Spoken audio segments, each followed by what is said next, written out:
Would you raise your hand, please? Do you solemnly swear the testimony you're about to give in the matter now pending shall be the truth, the whole truth, and nothing but the truth? Yes, ma'am.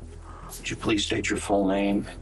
I'm Jeffrey Edward Epstein, and my residence address is 6100 Red Hook Boulevard in Virgin Islands. Have you ever been convicted of a crime? Yes. ये सिर्फ एक court का moment नहीं था, ये एक पूरे system के सामने एक नाम का एक्सपोज होना था। एक ऐसा नाम जो सालों तक पावर, पैसा और इन्फ्लुएंस के पीछे छुपा रहा। मैं नहीं जानती थी कि मैं उसके साथ अकेली हो जाऊंगी। मुझे लगा मैं मर जाऊंगी। ये एक विक्टिम की आवाज थी और ऐसी आवाजों की गिनती सिर्फ एक या दो नहीं थी। रिपोर्ट्स और कोर्ट रिकॉर्ड्स के मुताबिक hundreds of vulnerable teenage girls को मैनिपुलेट, एक्सप्लॉइट और ट्रैफिक किया गया। आज हम बात कर रहे हैं the Epstein files, modern history के सबसे डिस्टर्बिंग सेक्स ट्रैफिकिंग नेटवर्क्स में से एक।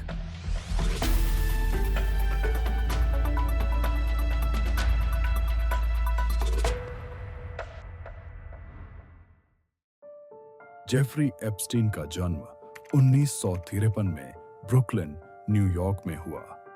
वो एक मिडिल क्लास फैमिली से था। फादर पार्क्स डिपार्टमेंट में काम करते थे और उसकी माँ हाउसवाइफ थी। बचपन से ही वो क्वाइट, इंट्रोवर्ट और इंटेलेक्चुअली शार्प था। प्लेग्राउंड से ज्यादा उसे बुक्स और पजल्स पसंद थे। टीचर्स कहते थे कि जब वो बोलता था लोग सुनते थे। उसका कॉन्फिडेंस लाउड नहीं था पर इंटेंस था और यहीं से उसके दिमाग में एक आइडिया डेवलप हुआ। पावर शोर से नहीं, कंट्रोल से आती है। कॉलेज कंप्लीट करने से पहले ही 1970 के दशक में उसने एक एलीट प्राइवेट स्कूल में मैथ्स और फिजिक्स पढ़ाना शुरू किया, जहां स्टूडेंट्स के parents billionaires, hedge fund managers और वॉल स्ट्रीट के बिग प्लेयर्स थे। एप्स्टीन क्लास के अंदर से ज्यादा पेरेंट्स के सर्कल्स और सोशल नेटवर्क्स में मूव करता था, जहां इन्वेस्टमेंट्स, स्टॉक्स और मनी की बातें होती थीं।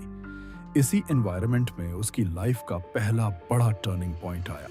स्कूल के एक पेरेंट, एलन एस ग्रीनबर्ग, जो बियर स्टर्न्स इन्वेस्टमेंट बैंक के सीईओ थे, उन्होंने एप्स्टीन में पोटेंशियल देखा और एक कनेक्शन के थ्रू एक स्कूल टीचर को सीधा वॉल स्ट्रीट का एक्सेस मिल गया।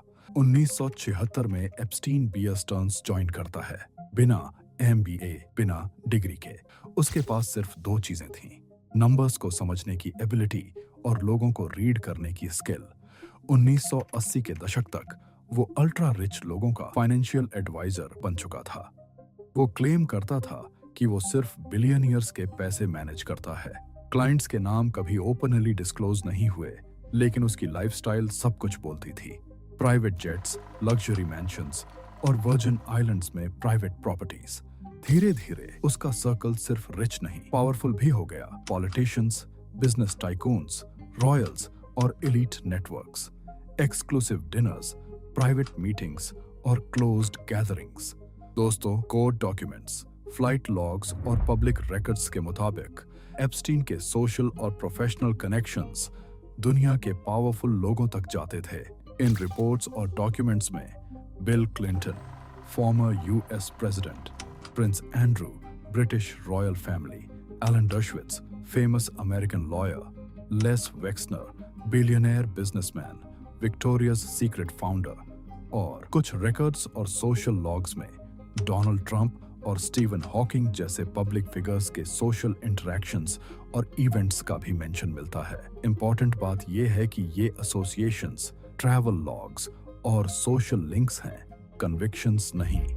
हर नाम का मतलब क्राइम प्रूव होना नहीं होता, लेकिन ये जरूर दिखाता है कि एप्स्टीन का नेटवर्क सिर्फ क्रिमिनल नहीं था, बल्कि पावर, पॉलिटिक्स, मनी और इन्फ्लुएंस का एक क्लोज्ड इकोसिस्टम था। दोस्तों, इसी कहानी का सबसे डार्क सेंटर था उसका private island, Little Saint James, Virgin Islands में। मीडिया ने बाद में इस जगह को एक ही नाम दिया, पेडोफाइल आइलैंड। एक प्राइवेट पैराडाइज जो बाहर से लग्जरी रिजॉर्ट जैसा दिखता था, लेकिन अंदर से एक क्लोज्ड वर्ल्ड था, जहां एंट्री थी पर एग्जिट का कोई नॉर्मल रास्ता नहीं।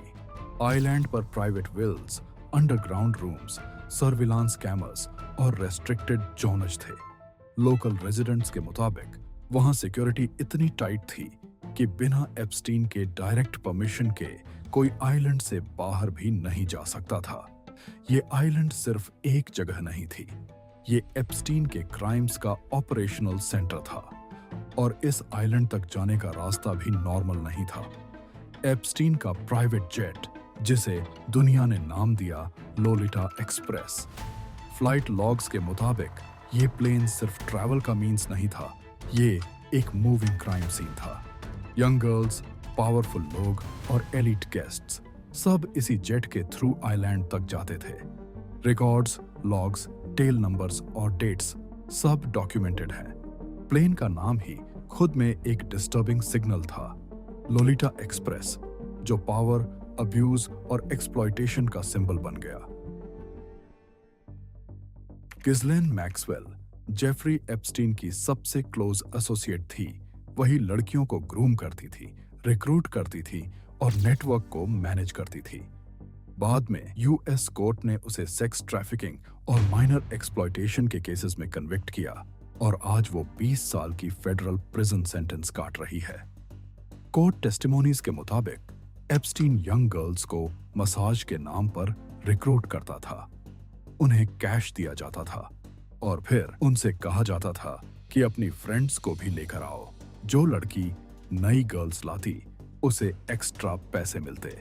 एक कैश बेस्ड रिक्रूटमेंट सिस्टम बना दिया गया, बिना रिकॉर्ड्स, बिना कॉन्ट्रैक्ट्स, सिर्फ एनवेलोप्स। एप्स्टीन का पहला मेजर क्रिमिनल केस 2005 में पाल्म बीच, फ्लोरिडा में स्टार्ट हुआ, जब एक 14 साल की लड़की के पेरेंट्स उसे खुद लेकर पुलिस के पास गए और ऑफिशियली कंप्लेंट फाइल की। पाल्म बीच पुलिस डिपार्टमेंट ने इन्वेस्टिगेशन शुरू की। जब पहली लड़की से इंक्वायरी हुई और उससे पूछा गया कि तुम्हें वहां कौन लेकर गया था, तो उसने 2 लड़कियों के नाम बताए। जब उनसे पूछताछ हुई, उन्होंने 2 और लड़कियों के नाम बताए। फिर उन लड़कियों से इंक्वायरी हुई, वहां से और नाम आए। इसी तरह एक चेन बनती चली गई। एक लड़की 2 का नाम बताती, वो 2 और 2 का। धीरे धीरे ये नेटवर्क खुलता गया। इसी प्रोसेस के थ्रू पुलिस ने इनिशियल फेज में 35 से ज्यादा माइनर गर्ल्स को आइडेंटिफाई कर लिया। सबकी कहानी का पैटर्न सेम था, मसाज के नाम पर बुलाना, कैश पेमेंट, सेक्सुअल एक्सप्लॉयटेशन और फिर रिक्रूटमेंट। ये कोई आइसोलेटेड इंसिडेंट नहीं था, ये एक स्ट्रक्चर्ड ट्रैफिकिंग सिस्टम था जो क्वाइटली सालों से चल रहा था। उन्होंने मल्टीपल विक्टिम्स के स्टेटमेंट्स कलेक्ट किए, एविडेंस कंपाइल किया और एक सॉलिड क्रिमिनल केस फाइल तैयार की। Police chief Michael writer openly बोलते रहे कि एविडेंस इतना स्ट्रॉन्ग था कि एप्स्टीन को लाइफ इम्प्रिजनमेंट तक हो सकती थी। लेकिन जब केस स्टेट अटॉर्नी बैरी क्रिशर के पास गया तो प्रोसिक्यूशन को वीक कर दिया गया और केस धीरे धीरे डाइल्यूट होता चला गया। दोस्तों, 2008 में एप्स्टीन को प्ली डील मिली। ये deal US federal prosecutor Alex Acosta के थ्रू हुई थी, जो उस टाइम साउथ फ्लोरिडा के यूएस अटॉर्नी थे। केस उनके ऑफिस के पास गया और उन्होंने एप्स्टीन के लॉयर्स के साथ क्लोज्ड डोर नेगोशिएशंस की। विक्टिम्स को प्रॉपर इंफॉर्मेशन दिए बिना ही एक secret non prosecution agreement sign कर दिया गया, जिसमें एप्स्टीन के against federal sex trafficking charges drop कर दिए गए और उसे सिर्फ एक माइनर स्टेट चार्ज पर लिमिटेड पनिशमेंट मिली। और सबसे शॉकिंग बात यह है कि बाद में एलेक्स अकोस्टा को डोनाल्ड ट्रंप के गवर्नमेंट में US secretary of labour minister बना दिया गया और एप्स्टीन को सिर्फ 13 मंथ्स जेल, वो भी स्पेशल जेल कंडीशंस के साथ, जहां एप्स्टीन दिन में जेल के बाहर रहकर काम कर सकता था और सिर्फ रात को सेल में वापस आता था। Epstein legally convicted sex offender बना, लेकिन सिस्टम ने उसे फुल अकाउंटेबिलिटी से बचा लिया। इस केस को नेशनल लेवल पर दोबारा स्पॉटलाइट में लाने का काम इन्वेस्टिगेटिव जर्नलिस्ट जूली के ब्राउन ने 2018 में किया, जब उसकी मायामी हेरल्ड सीरीज ने सिस्टम के फेलियर्स को एक्सपोज किया। 2019 में जब एप्स्टीन न्यूयॉर्क में अरेस्ट हुआ, दुनिया को लगा कि अब सच कोर्ट तक पहुंचेगा। पर 10 अगस्त 2019 को एप्स्टीन अपनी जेल सेल में डेड पाया गया। Official statement, suicide. लेकिन कैमरास काम नहीं कर रहे थे, गार्ड्स ड्यूटी पर नहीं थे, सेलमेट रिमूव कर दिया गया था और सिरकमस्टेंसेस पर सीरियस क्वेश्चंस उठे। इसी मोमेंट पर दुनिया भर में एक सेंटेंस वायरल हो गया, एप्स्टीन डिडंट किल स्माइलेफ। आज धीरे धीरे जो फाइल्स, कोर्ट रिकॉर्ड्स और गवर्नमेंट डॉक्यूमेंट्स पब्लिक हो रहे हैं, वो पब्लिक जस्टिस प्लेटफॉर्म्स और जुडिशियल आर्काइव्स के थ्रू दुनिया के सामने आ रहे हैं। दोस्तों, आप सारी फाइल्स जे वर्ल्ड पर जाकर देख सकते हो, जहां ईमेल कॉन्वर्सेशंस, फोटोज, मैसेजेस और फ्लाइट डिटेल्स पब्लिक रिकॉर्ड्स के फॉर्म में अवेलेबल हैं।